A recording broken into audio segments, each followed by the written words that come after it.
Hello बच्चों, good evening. स्वागत है सभी का आपके अपने यूट्यूब चैनल राज एजुकेटर में। बच्चों, आज की इस बेहतरीन ऑनलाइन क्लास में बायोलॉजी 12th एनसीईआरटी का 5 नंबर चैप्टर हम डिस्कस करेंगे।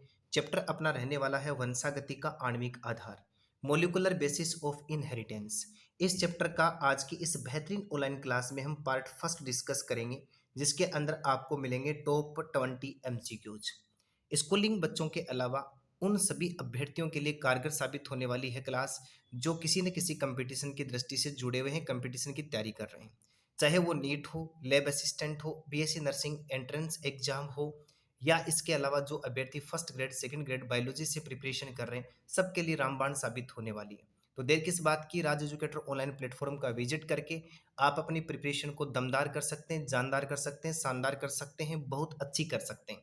तो जुड़ते हैं आज के पहले क्वेश्चन के साथ में। और पहला क्वेश्चन, पहला धमाका आपके सामने मोबाइल स्क्रीन के ऊपर, वेरी वेरी इंपॉर्टेंट है। विल्किंस अक्ष किरण विवर्तन विधि से डीएनए हेलिक्स का व्यास दर्शाया था। देखो, विल्किंस नामक वैज्ञानिक ने, देखो विल्किंस ने क्या किया था, अक्स रे विवर्तन विधि से डीएनए हेलिक्स का व्यास दर्शाया था। कितना बताया था? 10 एंगस्ट्रम, 20 एंगस्ट्रम, 30 एंगस्ट्रम और 40 एंगस्ट्रम। चार ऑप्शन आपके सामने मोबाइल स्क्रीन के ऊपर है। बिल्कुल आप इस प्रकार से double helix model of DNA देख सकते हैं, जिसका प्रतिपादन किया था वॉटसन व क्रिक ने। देखो, डीएनए का डबल हेलिक्स मॉडल किसने दिया था? तो एक बात तो आपको ये याद रखनी है कि वॉटसन व क्रिक नामक वैज्ञानिक ने, वॉटसन व क्रिक नामक वैज्ञानिक ने 1953 के अंदर डीएनए का डबल हेलिक्स मॉडल प्रतिपादित किया था। लेकिन विल्किंस नामक वैज्ञानिक ने अक्स रे विवर्तन विधि के द्वारा इस डीएनए हेलिक्स के व्यास को निर्धारित किया था, जो इन चार ऑप्शन में से कोई एक है। बिल्कुल, यदि आपने इस चैप्टर की थ्योरी क्लास पढ़ी है, थ्योरी को अच्छी तरीके से रीड आउट किया है, तो आप इसका करेक्ट आंसर निकालने का पूरा पूरा प्रयास करेंगे।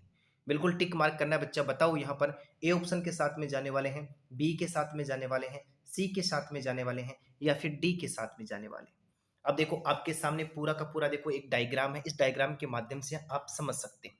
थोड़ा सा हम डिस्कस करेंगे। देखो क्या कहना चाहता है कि इसके व्यास की बात कर रहे हैं, तो मैं देखो इसमें आंसर की ओर धीरे धीरे आगे बढ़ रहा हूं। ध्यान देना बच्चों, इसका व्यास बताया था विल्किंस ने 20 एंगस्ट्रम। कितना बताया था? 20 एंगस्ट्रम। तो इस क्वेश्चन का करेक्ट आंसर तो निकल के आएगा अपने पास में बी ऑप्शन। समझ में आया होगा। अब देखो बच्चों, बात करते हैं इसकी एक कुंडलन की यदि बात करें, तो एक कुंडलन की यदि बात करें तो एक कुंडलन का जो व्यास है वो होता है 34 एंगस्ट्रम। कितना होता है? 34 एंगस्ट्रम, यानी उसकी लंबाई, व्यास नहीं लंबाई, लेंथ की बात करेंगे, लेंथ की बात करेंगे। यानी डीएनए के एक कुंडलन की लंबाई 34 एंगस्ट्रम होती है, जिसको एनसीईआरटी 3.4 नैनोमीटर लिखती है। तो आपको कहीं कंफ्यूज नहीं होना है। अब बच्चों, आपको थोड़ा सा ध्यान देना है कि इसका जो एक कुंडलन है, जैसे देखो मैं आपको बता देता हूं कि उस एक कुंडलन की यदि मैं बात करूं, तो वो एक कुंडलन कहां से लेकर कहां तक पाया जाता है? तो देखो, इस भाग से लेकर के इस भाग तक, इस एक कुंडलन के अंदर 10 नाइट्रोजनी क्षारक पाए जाते हैं। 10 नाइट्रोजनी क्षारक पाए जाते हैं, 10 बेस पेयर पाए जाते हैं। और बच्चों याद रखना, उन बेस पेयर के बीच में जो डिस्टेंस होती है उसका मान होता है 3.4 एंगस्ट्रम, या फिर देखो एनसीईआरटी के अनुसार चलोगे तो 0.34 नैनोमीटर। तो मैं उम्मीद करता हूं double helix model of DNA आपको समझ में आया होगा। वॉटसन व क्रिक नामक वैज्ञानिक ने 1953 के अंदर इस मॉडल का प्रतिपादन किया। विल्किंस ने अक्स-रे विवर्तन विधि के द्वारा इसके व्यास को डिसाइड किया, जो कितना है? 20 एंगस्ट्रम। और इसमें एक कुंडलन की जो लंबाई होती है वो 34 एंगस्ट्रम, या फिर आप लिख सकते हो 3.4 नैनोमीटर। बच्चा याद रखना, इसके एक कुंडलन के अंदर कितने नाइट्रोजनी क्षारक पाए जाते हैं? 10 नाइट्रोजनी क्षारक पाए जाते हैं। और उन नाइट्रोजनी क्षारकों के बीच की दूरी बात करें तो आपको लिखना है 3.4 एंगस्ट्रम, या फिर 0.34 नैनोमीटर। उम्मीद करता हूं मेरे लाडलों को समझ में आया होगा। बिल्कुल पहले ही धमाके का आप स्क्रीनशॉट लेकर के इसको अच्छी तरीके से नोट्स में डाल सकते हैं। मैं आगे बढ़ता हूं सेकंड क्वेश्चन की ओर। और सेकंड क्वेश्चन आपके सामने मोबाइल स्क्रीन के ऊपर है। दीजिए ध्यान और दीजिए करेक्ट आंसर। कौन सा नाइट्रोजन क्षारक पिरिमिडिन नहीं है? वेरी वेरी इंपॉर्टेंट है। कौन सा नाइट्रोजन क्षारक पिरिमिडिन नहीं है? बहुत अच्छा क्वेश्चन आपके सामने रखा जा रहा है, शानदार। देखो, ऑप्शन नंबर एक में कह रहा है थाइमिन, दूसरे में कह रहा है साइटोसिन, तीसरे में कह रहा है ग्वानिन, चौथे में कह रहा है यूरेसिल। दीजिए करेक्ट आंसर। कौन सा नाइट्रोजनी क्षारक पिरिमिडिन नहीं है? वेरी वेरी इंपॉर्टेंट है। बहुत ही शानदार क्वेश्चन यहाँ पर आप मोबाइल स्क्रीन के ऊपर देख रहे हैं। एक और धमाका आपके सामने है बच्चा।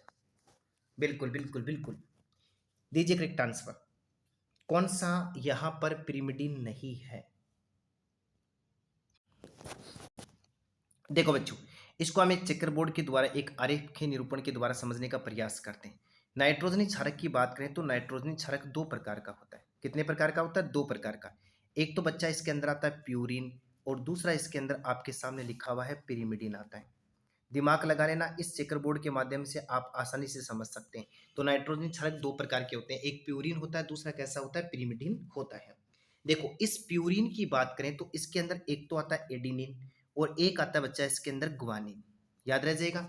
एजी सुनते हो, टी चाहिए एक कप, टी चाहिए, ये देखो एजी, एजी का मतलब एडिनिन और जी का मतलब ग्वानिन। टी चाहिए एक कप, टी का मतलब बेटा यहाँ पर थाइमिन है, और सी का मतलब यहाँ पर क्या है? साइटोसिन। इसके अलावा इसके अंदर एक और नाइट्रोजनी क्षारक पाया जाता है जिसको कहते हैं यूरेसिल। तो आप बच्चों ध्यान से देख सकते हैं कि पिरिमिडिन के अंदर तो कौन कौन होता है और प्यूरिन के अंदर कौन कौन होता है। तो देखो, प्यूरिन के अंदर एक तो एडिनिन होगा और दूसरा ग्वानिन होगा। और पिरिमिडिन की बात करें तो पिरिमिडिन के अंदर आपके सामने स्पष्ट है कि इसके अंदर थाइमिन, इसके अंदर साइटोसिन, और इसके अंदर क्या पाया जाता है? यूरेसिल पाया जाता है। अब देखो क्वेश्चन क्या कहना चाहता है, कौन सा नाइट्रोजन क्षारक पिरिमिडिन नहीं है? तो देखो, आपके सामने एडेनिन और ग्वानिन दे रखे हैं जो प्यूरिन है। तो यहाँ पर मेरे लाडले आप पहुंच गए होंगे कि इसका करेक्ट आंसर निकल के आएगा अपने पास में सी ऑप्शन। उम्मीद करता हूँ सारे बच्चों को समझ में आया होगा। तो देख सकते हो कि नाइट्रोजन क्षारक दो होते हैं, एक प्यूरिन होता है, दूसरा पिरिमिडिन होता है। प्यूरिन के अंदर एडेनिन ग्वानिन होगा, और पिरिमिडिन के अंदर थाइमिन, साइटोसिन और यूरेसिल होगा। इसका भी स्क्रीनशॉट ले लीजिएगा, फिर नोट्स में आप अच्छे तरीके से डाल सकते हैं। अब बात करेंगे, देखो नेक्स्ट क्वेश्चन की, जो आपके सामने मोबाइल स्क्रीन के ऊपर है। क्या कहना चाहता है नेक्स्ट क्वेश्चन? बी डीएनए के एक कुंडलन की लंबाई। वेरी वेरी इंपॉर्टेंट है, बहुत शानदार क्वेश्चन एक बार आपके सामने फिर से रखा गया है। अगला कहना चाहता है कि बी डीएनए जो है उसके एक कुंडलन की लंबाई बताइए। बच्चों एक बार फिर से हम double helix model of DNA बनाते हैं। याद रखना, वॉटसन व क्रिक नामक वैज्ञानिक ने जिस डीएनए के बारे में प्रतिपादन किया था वो डीएनए था बी डीएनए। एक क्वेश्चन तो नया आपको ये तैयार करना है कि 1953 के अंदर डबल हेलिक्स मॉडल आया था डीएनए का, जिसको वॉटसन व क्रिक ने प्रतिपादित किया था। वो कौन सा डीएनए था? तो आपको याद रखना है, वो बी डीएनए था। कौन सा डीएनए था? B DNA. अब क्या कह रहा है कि एक कुंडलन की लंबाई। तो मैंने थोड़ी देर पहले बताया था कि इसके अंदर एक कुंडलन जो है उसकी लंबाई कितना होता है। तो देखो ऑप्शन में दे रखा है 3.4 नैनोमीटर, 0.34 नैनोमीटर, 20 नैनोमीटर और 10 नैनोमीटर। बिल्कुल, यदि आप फर्स्ट क्वेश्चन के बारे में अच्छे से मेरे को सुना है आज की इस बेहतरीन ऑनलाइन क्लास में, तो मेरे लाडले इसका करेक्ट आंसर आप डेफिनेटली निकाल लेंगे। देखो, मैंने आपको थोड़ी देर पहले बताया था कि डीएनए का जो एक कुंडलन होता है, एक पिच जो होता है, एक कुंडलन जो होता है जिसको पिच के नाम से भी जानते हैं, उसकी लंबाई की मैं यदि बात करूं तो 3.4 नैनोमीटर होगा। या बच्चा इसके स्थान पर क्या लिखा हुआ आ सकता है? तो आपको ध्यान देना है, 3.4 नैनोमीटर के स्थान पर क्या लिखा हुआ मिल सकता है आपको? 34 एंगस्ट्रॉम भी लिखा हुआ मिल सकता है।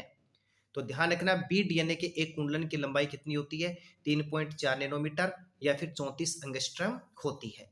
और बेटा ये जो 0.34 नैनोमीटर दे रखा है, ये दो बेस पेयर यानी नाइट्रोजन क्षारकों के बीच की दूरी है।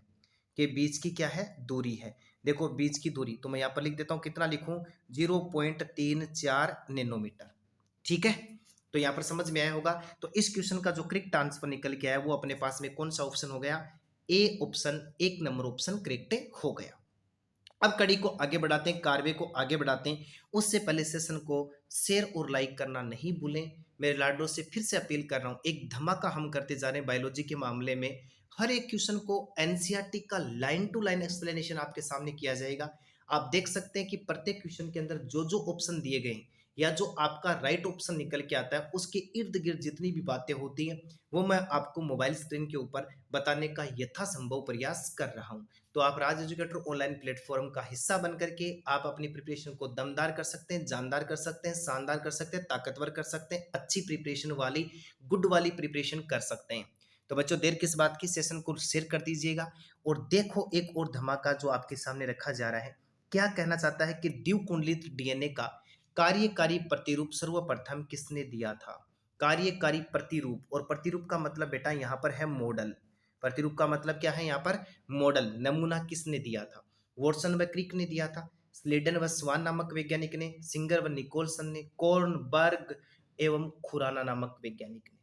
दीजिए करेक्ट आंसर। एक सिंपल सा क्वेश्चन मैंने आपके सामने रख दिया, इसका करेक्ट आंसर देने का आप पूरा पूरा प्रयास करेंगे। एक सिंपल सा क्वेश्चन, एक सिंपल सा स्टेटमेंट आपके सामने है। शाबाश बच्चा, वेरी नाइस, बहुत अच्छे बहुत अच्छे। पहले इस क्वेश्चन का करेक्ट आंसर देना है, सभी विद्यार्थी के द्वारा आना चाहिए, क्योंकि इस चैप्टर का सबसे सिंपल और सबसे साधारण क्वेश्चन जो है वो आपके सामने मोबाइल स्क्रीन के ऊपर फिलहाल दिखाई दे रहा है। देखो किसकी बात कर रहे हैं, डबल हेलिक्स मॉडल की बात कर रहे हैं। हम चर्चा कर चुके हैं वॉटसन व क्रिक नामक वैज्ञानिक ने। किसने, वॉटसन व क्रिक नामक वैज्ञानिक ने, यानी यहाँ पर ए ऑप्शन बिल्कुल राइट होगा। वॉटसन व क्रिक नामक वैज्ञानिक ने 1953 के अंदर क्या दिया था, double helix model. Double helix का मतलब द्विकुंडलित डीएनए मॉडल दिया था। तो डेफिनेटली बच्चा यहाँ पर कौन सा ऑप्शन करेक्ट हो जाएगा, पहला ही ऑप्शन क्या हो जाएगा, करेक्ट हो जाएगा, याद रह जाएगा। चलो देखो अब कड़ी को आगे बढ़ाते हैं और नेक्स्ट क्वेश्चन के ऊपर चर्चा करते हैं जो आपके सामने मोबाइल स्क्रीन के ऊपर है। वॉटसन एवं क्रिक द्वारा प्रस्तुत डीएनए द्विकुंडलिनी मॉडल था, डबल हेलिक्स मॉडल था। C DNA, D DNA, B DNA, Z DNA. कितना सिंपल सा क्वेश्चन है और आज की क्लास में ही हम डिस्कस कर चुके हैं इसके बारे में। तो मुझे विश्वास है सारे बच्चों के ऊपर कि इसका तो करेक्ट आंसर आप बहुत जल्दी निकालने वाले हैं। ये आपके सामने डबल हेलिक्स मॉडल है और ये इनमें से कौन सा है, सी डीएनए है, डी डीएनए है, बी डीएनए है, जेड डीएनए है। बहुत अच्छा क्वेश्चन बच्चों, याद रख लेना। वॉटसन और क्रिक का जो डबल हेलिक्स मॉडल था वो कौन से डीएनए का मॉडल बनाया गया था, बी डीएनए का। कौन से डीएनए का, बी डीएनए का बनाया गया था। तो यहाँ पर अपने पास में जो करेक्ट ऑप्शन निकल के आया वो अपने पास में हो गया सी ऑप्शन। कौन सा ऑप्शन हो जाएगा, सी ऑप्शन, बिल्कुल। अब देखो बच्चों बात कर लेते हैं एक और धमाके की जो आपके सामने मोबाइल स्क्रीन के ऊपर है। आरएनए में न्यूक्लियोटाइड इकाइयां आपस में, आरएनए में न्यूक्लियोटाइड इकाइयां, ध्यान से सुनना, न्यूक्लियोटाइड इकाइयां आपस में किस बंध से जुड़ी रहती हैं। वेरी वेरी इंपॉर्टेंट, बहुत शानदार क्वेश्चन एक बार फिर से आपके सामने रखा जा रहा है, बहुत ही शानदार क्वेश्चन है। आरएनए में न्यूक्लियोटाइड इकाइयां आपस में किस बंध के द्वारा जुड़ी रहती हैं। देखो हाइड्रोजन बंध के द्वारा, फॉस्फोडाइएस्टर बंध के द्वारा, आयनिक बंध के द्वारा, लवण सेतु के द्वारा। ये ऑप्शन आपके सामने मोबाइल स्क्रीन के ऊपर है। दीजिए करेक्ट आंसर, आप किस ऑप्शन के साथ में जाने वाले हैं। बहुत अच्छा क्वेश्चन देख के जा रहा हूं। आरएनए में न्यूक्लियोटाइड जो है, आरएनए में न्यूक्लियोटाइड जो है वो जो उसकी इकाइयां होती हैं आपस में किस बंध के द्वारा जुड़ी रहती हैं। वेरी वेरी इंपॉर्टेंट है, रट्टा लगा लेना, स्क्रीनशॉट ले लेना। अच्छा क्वेश्चन आपके सामने रखा जा रहा है बच्चों, याद रखना। यहाँ पर आपको जाना होगा किस ऑप्शन के पास में, बी ऑप्शन के पास में, यानी फोस्फोडाइएस्टर बंध जो होता है, फोस्फोडाइएस्टर बंध जो होता है उसके द्वारा जुड़ी रहती है आरएनए में न्यूक्लियोटाइड इकाइयां। तो डेफिनेटली यहाँ पर अपने पास में जो करेक्ट ऑप्शन आया वो आया बी ऑप्शन, ठीक है। अब कार्य को आगे बढ़ाते हैं और दर्शन करते हैं एक और धमाके का, एक और नए क्वेश्चन का। देखो क्या कहना चाहता है, डीएनए पूरक लड़ी में, डीएनए पूरक लड़ी में प्यूरिन एवं पिरिमिडिन जोड़े आपस में किस से बंधे रहते हैं। वेरी वेरी इंपॉर्टेंट है, बहुत शानदार। देखो आपको याद रखना है, डीएनए जो होता है ना, डीएनए की यदि बात करें, डीएनए की यदि बात करें तो डीएनए जो होता है उसके अंदर जो श्रृंखला है, देखो हम एक को फिर से ड्रॉ कर देते हैं। इस प्रकार से हम डीएनए को बार बार बनाते जा रहे हैं, हर एक क्वेश्चन में डीएनए को मैं ड्रॉ कर रहा हूँ ताकि अच्छी तरीके से बच्चों को समझ में आए। डीएनए जो होता है उसके अंदर प्यूरिन और पिरिमिडिन पाए जाते हैं। प्यूरिन और कौन पाए जाते हैं, पिरिमिडिन पाए जाते हैं। इनमें देखो, जैसे देखो मैं बात करूं, जैसे मैंने कहा एडिनिन है इसके अंदर, तो एडिनिन किसके साथ में जुड़ा रहता है, थाइमिन के साथ में। और गवानिन किसके साथ में जुड़ा रहता है, साइटोसिन के साथ में। बच्चों देखो आपको याद रखना है, एडिनिन और थाइमिन के बीच में द्विहाइड्रोजन बंध पाया जाता है। कौन सा बंध पाया जाता है, द्विहाइड्रोजन बंध। और गवानिन और साइटोसिन के बीच में त्रिहाइड्रोजन बंध पाया जाता है। तो देखो यहाँ इस क्वेश्चन में कई क्वेश्चन आपके हल हो रहे हैं। एक तो आपको ये पूछ ले कि हाइड्रोजन, देखो ये पूछ ले, देखो पहले तो इस क्वेश्चन की बात करते हैं। तो देखो इसका करेक्ट आंसर तो अपने पास में मेरे लाडले आपको समझ में आ गया होगा, कौन सा बॉन्ड हो जाएगा इसके अंदर, एच बॉन्ड हो जाएगा, हाइड्रोजन बंध हो जाएगा। यानी प्यूरिन और पिरिमिडिन किसके द्वारा जुड़े रहते हैं आपस में, प्यूरिन और पिरिमिडिन आपस में किसके द्वारा जुड़े रहते हैं, तो आपको बताना होगा हाइड्रोजन बंध के द्वारा। देखो अब यदि अगला ऐसे पूछ ले कि एडेनिन और थाइमिन, एडेनिन और थाइमिन की चर्चा कर ले तो किसके द्वारा जुड़े रहते हैं, तो आपको बताना होगा द्विहाइड्रोजन बंध। और गवानिन और साइटोसिन त्रिहाइड्रोजन बंध के द्वारा जुड़े रहते हैं। मैंने थोड़ी देर पहले बताया था कि प्यूरिन के अंदर कौन कौन आएगा, तो मैंने आपको बताया था एजी सुनते हो, टी चाहिए 1 कप, टी चाहिए 1 कप। आपको ध्यान देना है कि जो ये डीएनए के जो आपको 2 लड़ियाँ दिखाई दे रही हैं, ये एक दूसरे के समानांतर और विपरीत होती हैं। एक दूसरे दूसरे की क्या होती है? समानांतर विपरीत। देखो बेटा, ध्यान देना थोड़ा-सा, समानांतर और विपरीत का क्या मतलब है? मैं वापस एक डायग्राम के माध्यम से समझाने का प्रयास कर रहा हूँ, इसका क्या मतलब है? जैसे मैंने कहा कि डीएनए की ये 5 एंड सिरा है, तो देखो ये इस अपने पास में आ जाएगा 3 एंड। तो देखो इसके अंदर दूसरा कौन-सा आएगा? 3 एंड, और ये कौन-सा आ जाएगा? 5 एंड। तो हो गए ना, अपोजिट हो गए और एक दूसरे के क्या पाई जाती है? पैरेलल पाई जाती हैं। तो यहाँ पर अपने पास में करेक्ट आंसर आ जाएगा 1 number option A, option hydrogen बंध। समझ में आया? थम्स अप और लाइक करना नहीं भूलें। अब बात करते हैं हम नेक्स्ट क्वेश्चन की, जो आपके सामने एक बार फिर से एक और शानदार, दमदार, जानदार धमाका रखा जा रहा है। एक न्यूक्लियोटाइड में पेंटोज शर्करा, कौन सी शर्करा? पेंटोज शर्करा के किस कार्बन, देखो एक न्यूक्लियोटाइड में पेंटोज शर्करा के किस कार्बन के साथ में H3PO4, H3PO4 का मतलब पहले तो आपको ये ध्यान रखना क्या होता है। तो मेरे लाडले, आपको पता होना चाहिए कि H3PO4 का मतलब फॉस्फोरिक अम्ल है, फास्फोरिक अम्ल है। किसके साथ में जुड़ता है? पहले कार्बन से जुड़ेगा वो, तीसरे कार्बन से जुड़ेगा, पांचवें कार्बन से, तीसरे व पांचवें दोनों कार्बन से जुड़ेगा। वेरी वेरी इंपॉर्टेंट है। एक न्यूक्लियोटाइड में पेंटोज शर्करा के किस कार्बन पर फॉस्फोरिक अम्ल जुड़ता है? बहुत शानदार क्वेश्चन, बहुत ही अच्छा क्वेश्चन आपके सामने। इस प्रकार से एक न्यूक्लियोटाइड के अंदर पेंटोज शर्करा पाई जाती है 5 कार्बन वाली, और उस 5 कार्बन वाली शर्करा के ऊपर क्या पाया जाता है? फॉस्फेट पाया जाता है। बच्चों याद रखना, ये इसके 5वें कार्बन से जुड़ा रहता है। कौन से कार्बन से जुड़ा रहता है? 5वें कार्बन से जुड़ा रहता है। तो यहाँ पर अपने पास में जो करेक्ट आंसर निकल के आएगा वो कौन सा ऑप्शन हो जाएगा? सी ऑप्शन हो जाएगा। चलो अब आगे बढ़ते हैं और धीरे धीरे देखो कड़ी को आगे बढ़ाते हैं और एक और धमाका आपके सामने रखते हैं। इसका करेक्ट आंसर सारे विद्यार्थी के द्वारा आना चाहिए। देखो बच्चा क्या कहना चाहता है, डीएनए में कौन से प्यूरिन एवं पिरिमिडिन क्षारक आपस में हाइड्रोजन बंध से जुड़े रहते हैं? दीजिए करेक्ट आंसर। बहुत अच्छा क्वेश्चन आपके सामने रखा जा रहा है कि डीएनए में कौन से प्यूरिन व पिरिमिडिन क्षारक आपस में हाइड्रोजन बंध के द्वारा जुड़े रहते हैं? दीजिए करेक्ट आंसर। बहुत अच्छा क्वेश्चन देख पा रहे हैं। इस क्वेश्चन का करेक्ट आंसर देने वाले विद्यार्थी को यह माना जाएगा कि आज की बेहतरीन ऑनलाइन क्लास में जिन क्वेश्चन के ऊपर हमने डिस्कस किया है, उन क्वेश्चन को आपने बहुत ही शानदार तरीके से सुना है। वेरी वेरी इंपॉर्टेंट, बहुत अच्छा क्वेश्चन आपके सामने रखा गया है बच्चा। दीजिए करेक्ट आंसर। प्यूरिन और पिरिमिडिन क्षारक आपस में की बात कर रहे हैं। पहले तो देखो प्यूरिन की बात करते हैं। एजी सुनते हो, क्या चाहिए आपको? टी चाहिए 1 कप, ठीक है ना? टी चाहिए 1 कप। 1 मिनट के लिए दोबारा लिखता हूं इसको। एजी सुनते हो, टी चाहिए 1 कप। देखो adenine, guanine, cytosine, thymine, cytosine, uracil, ठीक है। अब क्या कह रहा है कि प्यूरिन किसके साथ में जुड़ेगा? पिरिमिडिन के साथ में जुड़ेगा। तो देखो कौन किसके साथ में जुड़ता है भाई, तो आपको ध्यान रखना है मेरे लाडले। मैंने बताया था एडेनिन किसके साथ में जुड़ता है? थाइमिन के साथ में। और गवानिन किसके साथ में जुड़ जाता है? साइटोसिन के साथ में। तो ऐसा कोई ऑप्शन आपको मिल जाएगा। देखो एक तो मिलेगा एटी और एक मिल जाएगा यहाँ पर जीसी। देखो कहीं पर है क्या? तो देखो एसी लिखा हुआ, ये तो नहीं होगा। जीसी और एटी, यानी अपने पास में जो सेकंड ऑप्शन जो है बच्चा, वो इसका करेक्ट आंसर हो जाएगा। तो डेफिनेटली इस क्वेश्चन का जो करेक्ट आंसर निकल के आया वो अपने पास में हो गया बी ऑप्शन। कौन सा ऑप्शन हो गया? बी ऑप्शन हो गया। ठीक है, अब कड़ी को आगे बढ़ाते हैं और एक और धमाका आपके सामने रखते हैं। कितना शानदार सा क्वेश्चन है। न्यूक्लियोटाइड है, न्यूक्लियोटाइड क्या होता है इसके बारे में आपको बताना है। देखो क्या कहना चाहता है, नाइट्रोजनी क्षारक पेंटोज शर्करा फॉस्फोरिक अम्ल, नाइट्रोजनी क्षारक हेक्सोज शर्करा और फॉस्फोरिक अम्ल, नाइट्रोजनी क्षारक पेंटोज शर्करा, नाइट्रोजनी क्षारक ट्रायोज शर्करा और फॉस्फोरिक अम्ल। दीजिए करेक्ट आंसर। डीएनए की लंबाई, डीएनए के बारे में, डीएनए की संरचना के बारे में यदि आपने स्टडी किया है तो आप जान जाएंगे।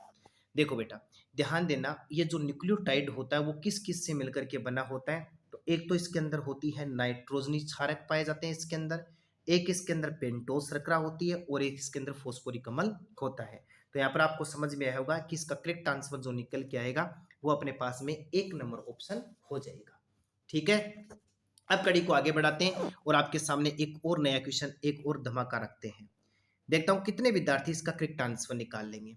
यदि किसी द्विरज्जु की डीएनए के, देखो यदि किसी द्विरज्जु की डीएनए के एक स्ट्रैंड में नाइट्रोजनी क्षारकों का क्रम 3 एंड से 5 एंड, 3 एंड से 5 एंड, देखो ये एक स्टैंड आपके सामने मैंने बनाया, अगले ने जैसा बोला मैंने वैसा बनाया। देखो 3 एंड से 5 एंड है, तो दूसरे स्टैंड में इसका पूरक क्रम क्या होगा? पूरक क्रम का मतलब इसका उल्टा क्रम क्या होगा? देखो आप यहाँ पर दर्शा सकते हो, ये आपके सामने एडेनिन है, ये थाइमिन है, फिर से थाइमिन है, और फिर साइटोसिन है, फिर गवानिन है, फिर इसके बाद में आपके पास में थाइमिन है, फिर इसके बाद में आपके सामने एडेनिन है, और इसके बाद में साइटोसिन है। ये आपको जो क्वेश्चन में दिया है वो मैंने यहाँ पर डाला है। ठीक है, अब देखो इसमें हमें बनाना है इसका दूसरा स्टैंड, बना देंगे दूसरा स्टैंड। देखो बच्चों याद रखना, अब ये 3 एंड 5 एंड था, तो अब हो जाएगा 5 एंड 3 एंड।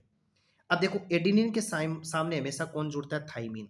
तो देखो यहाँ पर हम लिखेंगे, और थाइमिन के साथ में एडेनिन हो जाएगा, और साइटोसिन के साथ में ग्वानिन हो जाएगा, ग्वानिन के साथ में साइटोसिन हो जाएगा, और थाइमिन के साथ में एडेनिन, और एडेनिन के साथ में थाइमिन, और ये ग्वानिन। मैंने बनाया यहाँ पर TAA GCA TG ये बनाया, तो देखो ये कहीं पर है क्या?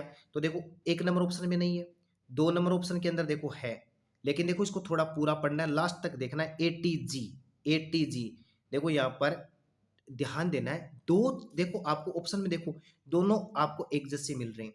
एक तो देखो 3 नंबर देखो बी ऑप्शन में मिल रहा है, लेकिन और सी ऑप्शन में मिल रहा है, लेकिन देखो क्या कह रहा है अगला, इसमें क्या पूछा, इसने पूरक क्रम की बात की है। पूरक का मतलब उल्टा क्रम। तो यहाँ पर अपने पास में जो करेक्ट आंसर निकल के आएगा मेरे लाडले, वो हो जाएगा 3 नंबर ऑप्शन, सी ऑप्शन। क्योंकि इसका पूरक क्रम तो यही है, इसने दिया था 3 एंड से 5 एंड, तो हमें ढूंढना है 5 एंड से 3 एंड, जो आपके यहाँ पर पढ़ा है यहाँ पर सी ऑप्शन में। तो इस क्वेश्चन का जो करेक्ट आंसर है वो यहाँ पर आ जाएगा सी ऑप्शन। स्क्रीनशॉट लेना नहीं भूले, इतना शानदार इतना धमाका आपके सामने रखा गया है, बिल्कुल बहुत शानदार क्वेश्चन है, एग्जाम में काफी बार पूछा गया क्वेश्चन है। ठीक है, अब बच्चों कड़ी को आगे बढ़ाते हैं और नेक्स्ट क्वेश्चन के ऊपर चर्चा करते हैं जो आपके सामने है। किसी प्राणी के डीएनए में एडेनिन की मात्रा 30% है, तो उसमें ग्वानिन की मात्रा कितना प्रतिशत होगी? बहुत अच्छा क्वेश्चन, एक और धमाका आपके सामने बच्चा, कितना शानदार क्वेश्चन है। अगला क्या कहना चाहता है कि एडेनिन जो है उसकी प्रतिशत मात्रा दे रखी है आपको 30, इसने पूछा ग्वेनिन ग्वेनिन या ग्वानिन की मात्रा आपको पूछी है। देखो बच्चों, अभी थोड़ी देर पहले हम चर्चा कर रहे थे एडेनिन के साथ में कौन जुड़ता है, तो देखो हमें पता है एडेनिन के साथ में डबल हाइड्रोजन बंध बनाते हुए थाइमिन जुड़ता है। जितनी मात्रा एडेनिन की होती है उतनी कितनी किसकी होती है? थाइमिन की। तो देखो अपने पास में 30 तो हो गया एडेनिन, और 30 हो गया अपने पास में साइटोसिन। ठीक है, अब देखो टोटल यदि मैं काउंट कर लूं तो अपने पास में कितना हो गया? 60। अब पीछे कितना बच गया अपने पास में? 40। और मेरे लाडले आपको पता ही है कि ग्वानिन के साथ में साइटोसिन 3 हाइड्रोजन बंध बनाते हुए जुड़ता है। तो देखो इनकी मात्रा बराबर बराबर हुई है, तो उनकी मात्रा भी बराबर बराबर हो जाएगी। तो साइटोसिन का 20 हो जाएगा और ग्वानिन का भी कितना हो जाएगा? 20। चलो देखो 20 कहीं ऑप्शन में दिया हुआ है क्या? बिल्कुल दिया हुआ है। कौन से ऑप्शन में? सी ऑप्शन में। तो मेरे लाडले यहाँ पर करेक्ट आंसर कौन सा ऑप्शन हो जाएगा? सी ऑप्शन हो जाएगा। याद रह जाएगा, एडेनिन थाइमिन की मात्रा बराबर है किसके बराबर होती है? ग्वानिन प्लस साइटोसिन के बराबर होती है। ठीक है, उम्मीद करता हूं सारे बच्चों को समझ में आया होगा। अच्छी तरीके से इसको नोट कर सकते हैं, स्क्रीनशॉट लेकर के नोट्स में डाल सकते हैं। अब कड़ी को आगे बढ़ाता हूं और एक और धमाका आपके सामने रखता हूं जो देख पा रहे हैं आप मोबाइल स्क्रीन के ऊपर। बच्चों क्या कहना चाहता है कि डीएनए अणु की संरचना में इसकी रीड बनती है। वेरी वेरी इंपॉर्टेंट, बहुत अच्छा क्वेश्चन है। Very very very very important है, मैं कहता हूं इतना इंपॉर्टेंट है कि जब किसी भी प्रकार की एग्जाम हो और पेपर सेटर जब पेपर बनाता है तो उसके सामने ये क्वेश्चन तो जरूर आता है। रट्टा लगा लेना, खोपड़ी में फिट कर लेना। डीएनए अणु की जब संरचना बनाते हैं तो उसकी रीढ़ की हड्डी कौन बनाता है? पेंटोस शर्करा और फॉस्फेट बनाता है, हेक्सोस शर्करा फॉस्फेट बनाता है, प्यूरिन पिरिमिडीन बनाता है, शर्करा और फॉस्फेट बनाता है। बहुत अच्छा क्वेश्चन देके जा रहा हूं, रट्टा लगा लेना और मैं सीधा ऑप्शन के पास में जाने का प्रयास करूंगा। मेरे लाडले इसका करेक्ट आंसर अपने पास में हो जाएगा ए ऑप्शन, यानी फर्स्ट ऑप्शन हो जाएगा। पेंटोज शर्करा प्लस फॉस्फेट जो होता है, पेंटोज शर्करा प्लस के जो फॉस्फेट होते हैं वो क्या काम करते हैं? उसकी रीढ़ को बनाने का काम करते हैं। यहाँ पर इस प्रकार से फॉस्फेट हो जाएगा। तो बिल्कुल अपने पास में पहला ऑप्शन यहाँ पर करेक्ट हुआ। अब कड़ी को आगे बढ़ाता हूं और आपके सामने एक और धमाका रखता हूं। क्या कहना चाहता है कि पेंटोज शर्करा एवं फॉस्फेट, ध्यान देना बहुत अच्छा क्वेश्चन आपके सामने। पेंटोज शर्करा एवं फॉस्फेट एक नाइट्रोजनी क्षारक मिलकर, एक नाइट्रोजनी क्षारक नहीं बेटा, यहां पर हम थोड़ा सा देखेंगे इसको, एवं नाइट्रोजनी क्षारक मिलकर, एवं नाइट्रोजनी क्षारक मिलकर किसका निर्माण करते हैं? आ गया ये क्वेश्चन पहले? यदि थोड़ा सा दिमाग यूज करेंगे तो मुझे विश्वास है सारे बच्चों के ऊपर, मेरे लाडलों पर पूरा पूरा यकीन है कि वो इसका करेक्ट आंसर निकालने वाले। पेंटोस शर्करा, फोस्फेट एवं नाइट्रोजन क्षारक मिलकर किसका निर्माण करते हैं? न्यूक्लियोसाइड का करते हैं, पॉलीपेप्टाइड का करते हैं, न्यूक्लियोटाइड का करते हैं और किसका करते हैं? एमिनो एसिड का करते हैं। बिल्कुल। दीजिए करेक्ट आंसर। इस क्वेश्चन में आप किस ऑप्शन के पास में जाने वाले हैं? बहुत शानदार धमाका आपके सामने। मेरे लाडले याद रखना, अच्छा सा क्वेश्चन आपके सामने रखा गया। यानी क्या होता है? न्यूक्लियोटाइड। क्या होता है यहाँ पर? न्यूक्लियोटाइड होता है। तो सी ऑप्शन यहाँ पर करेक्ट हो जाएगा। अब कड़ी को आगे बढ़ाता हूँ और आपके सामने एक और नया धमाका रखता हूँ, एक नया क्वेश्चन रखता हूँ। बहुत शानदार क्वेश्चन है। डीएनए व आरएनए में पाए जाने वाला, डीएनए व आरएनए में पाए जाने वाला समान पदार्थ है। मतलब क्या कहना चाहता है? आपको इन चार में से वो ढूंढना है जो डीएनए में भी होता है और आरएनए में भी पाया जाता है। क्या कहना चाहता है? हेक्सोस शर्करा, हिस्टामिन, थाइमिन और फोस्फेट समूह है। ये ऑप्शन आपके सामने रखे गए हैं। ऐसा इनमें से कौन सा है जो डीएनए में भी देखने को मिलता है और आरएनए में देखने को मिलता है? बिल्कुल। निकाल पाओ करेक्ट आंसर तो इसका करेक्ट आंसर निकालो। बहुत अच्छा क्वेश्चन आप देख पा रहे हैं, बहुत शानदार क्वेश्चन है। देखो बच्चों, सीधा सीधा किसके पास में जाना होगा आपको? यहाँ पर आपको जाना होगा डी ऑप्शन के पास में। किसके पास में जाना होगा? डी ऑप्शन के पास में जाना होगा। यानी ऐसा जो किस में पाया जाता है? डीएनए में भी पाया जाता है और आरएनए में। वो कौन होता है? फोस्फेट समूह होता है। कौन होता है? फोस्फेट समूह होता है, यानी H3PO4 देखने को मिलता है। अब बच्चों बात करते हैं नेक्स्ट क्वेश्चन की, जो आपके सामने मोबाइल स्क्रीन के ऊपर है। दीजिए करेक्ट आंसर अच्छे से रीड आउट करने के बाद में। एक न्यूक्लियोसाइड न्यूक्लियोटाइड से किसकी अनुपस्थिति के कारण भिन्न है? देखो बहुत ही सिंपल सा है। एक न्यूक्लियोसाइड की बात कर रहे हैं, वो न्यूक्लियोटाइड से किसकी अनुपस्थिति, अब्सेंट की बात कर रहा है, किसकी अनुपस्थिति के कारण से भिन्न है? ऐसा कौन है जो न्यूक्लियोटाइड में तो पाया जाता है लेकिन किस में नहीं पाया जाता? न्यूक्लियोसाइड में नहीं पाया जाता। फोस्फेट, शर्करा, फोस्फेट व शर्करा, नाइट्रोजनी क्षारक। दीजिए करेक्ट आंसर। इस क्वेश्चन का करेक्ट आंसर आप क्या निकालने वाले? बहुत अच्छा क्वेश्चन। देखो न्यूक्लियोसाइड की बात करें ना बेटा, न्यूक्लियोसाइड की जब बात करते हैं तो अपने सामने एक चीज आती है। इसके अंदर कौन कौन पाया जाता है? तो देखो एक तो इसके अंदर क्या पाई जाती है? शर्करा पाई जाती है। क्या पाई जाती है? शर्करा। और प्लस के इसके अंदर क्या मिल जाते हैं आपको? नाइट्रोजनी क्षारक मिल जाते हैं। क्या मिल जाते हैं? नाइट्रोजनी क्षारक। लेकिन इसमें कौन नहीं पाया जाता? फोस्फेट समूह नहीं पाया जाता है। ठीक है। अब बात करते हैं नेक्स्ट क्वेश्चन की, जो आपके सामने मोबाइल स्क्रीन के ऊपर है। और क्या कहना चाहता है क्वेश्चन अपने पास में कि गवानिन, किसकी बात कर रहा है? गवानिन और साइटोसिन के बीच कितने हाइड्रोजन बंध पाए जाते हैं? कितने हाइड्रोजन बंध पाए जाते हैं? दीजिए करेक्ट आंसर। बिल्कुल बिल्कुल। आज की क्लास में कई बार चर्चा कर चुके हैं, तो मुझे उम्मीद है कि यहाँ पर इसका तो करेक्ट आंसर आप निकाल लेंगे। देखो बेटा, हमने थोड़ी देर पहले हर क्वेश्चन में चर्चा किया। ग्वानिन और साइटोसिन के बीच में कितने हाइड्रोजन बंध पाए जाते हैं? 3 हाइड्रोजन बंध पाए जाते हैं। तो इतना सिंपल सा क्वेश्चन है कि सारे विद्यार्थियों का करेक्ट आंसर आना था। बिल्कुल यहाँ पर करेक्ट आंसर अपने पास में कौन सा ऑप्शन हो जाएगा? तीसरा ऑप्शन, यानी सी ऑप्शन करेक्ट हो जाएगा। अब बात करते हैं नेक्स्ट क्वेश्चन की, जो आपके सामने मोबाइल स्क्रीन के ऊपर है। डीएनए के थाइमिन के स्थान पर, देखो डीएनए के थाइमिन के स्थान पर आरएनए में कौन सा क्षार पाया जाता है? इतना सरल क्वेश्चन है कि वो आराम से आप निकाल पाएंगे इसका करेक्ट आंसर। लेकिन ये सरल होने के साथ साथ में 5 स्टार वाला क्वेश्चन है। बिल्कुल एग्जाम में पूछे जाने की पूरी पूरी संभावना रहती है। देखो डीएनए के थाइमिन के स्थान पर आरएनए में कौन सा क्षार पाया जाता है? हम 4 क्षारकों के बारे में जानते हैं मोस्टली। एक होता है एडिनिन, एक होता है गवानिन, एक होता है साइटोसिन, ठीक है ना। और अपने पास में देखो, एक अपने पास में कौन सा हो गया? थाइमिन। ठीक है। अब देखो काम की बातें करते हैं। देखो, अब आपको मैं यदि ये संरचना दे दूं और को कह दूं कि पहचान करो कि ये डीएनए है या आरएनए।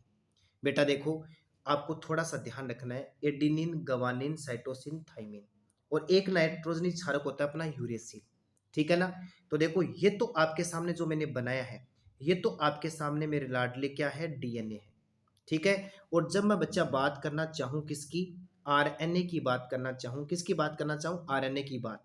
यानी मैं लिखता हूँ यहाँ पर आरएनए।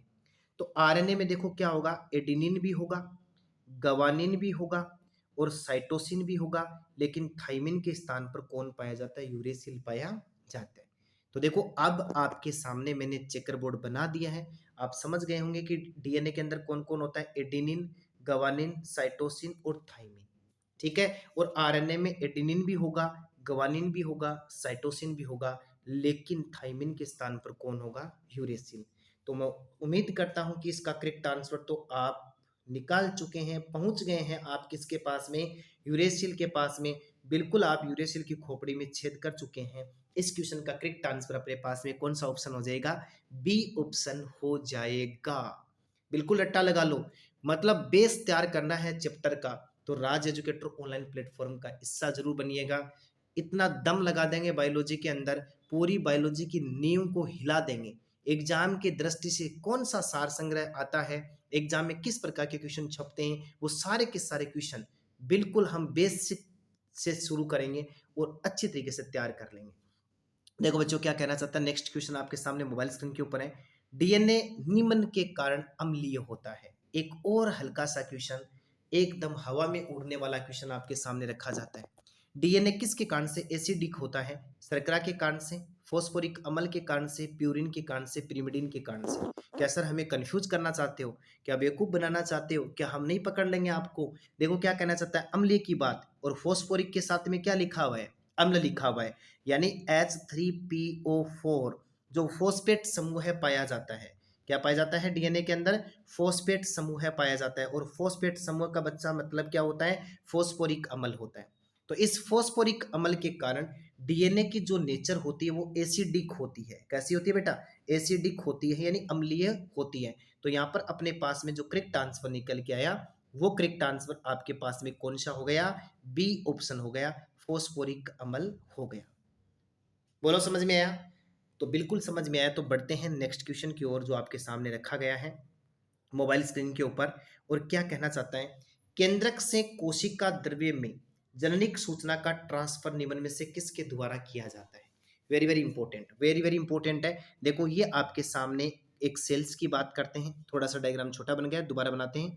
देखो आपके सामने रखा गया है कि केंद्रक से कोशिका द्रव्य में जननिक सूचना का स्थानांतरण कौन करता है? तो ये आपके सामने अपने पास में क्या आ गया? कोशिका, और कोशिका के अंदर क्या पाया जाता है? केंद्रक।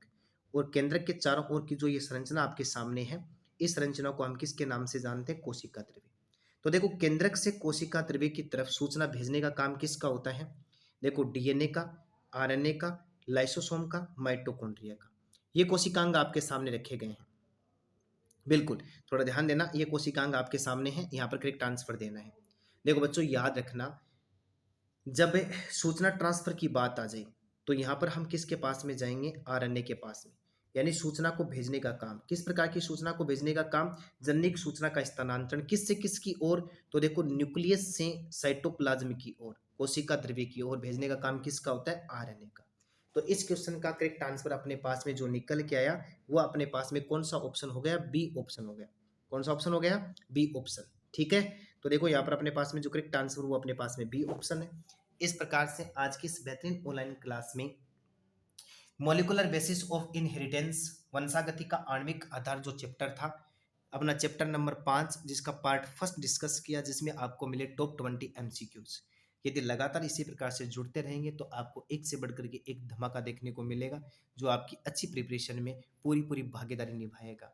मिलेंगे इसी प्रकार की क्लास के साथ में, फिर करेंगे हम धमाका, और बायोलॉजी की जो जड़ें हैं उनको हिलाने का काम करेंगे। बच्चों यदि आप विश्वास के साथ में, लगनता के साथ में, मैं बार बार आपको कहता हूं कि यदि आप राज एजुकेटर ऑनलाइन प्लेटफॉर्म का हिस्सा बनते हैं तो आपकी प्रिपरेशन बहुत अच्छी हो जाएगी। फिर से मिलेंगे, उससे पहले सेशन को लाइक करना, शेयर करना नहीं भूलें। धन्यवाद।